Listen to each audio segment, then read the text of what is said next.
Shida kati ya ama wale watu wafanyikazi wa idara hiyo ya afya, na kwa hivyo unaletewa wafanyikazi kule waliweka mkataba. Hata saa hizi ndio umeona kuna shida kati ya wafanyikazi wa UHC na counties, kwa vile serikali kuu inasema tumetia mkataba, tunawapatia permanent and pensionable.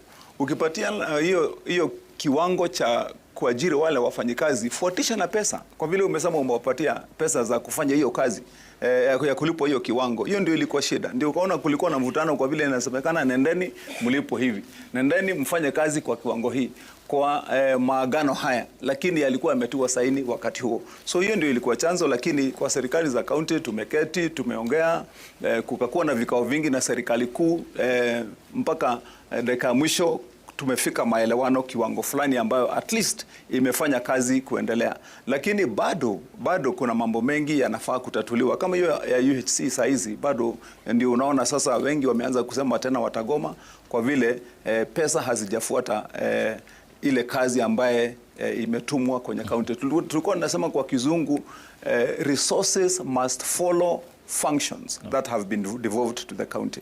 Hiyo ndio shida. Yeah. Wakati huo ilikuwa takriban siku 150-160 za mgomo, ambapo iliwabidi wakazi, kwa bahati mbaya, wakazi wa kaunti ya Kiambu kutafuta huduma za afya kwingineko. Mazingira mengine wahudumu wa afya walikuwa wanasema si mazingira mazuri ya kufanyia kazi katika hospitali za kaunti.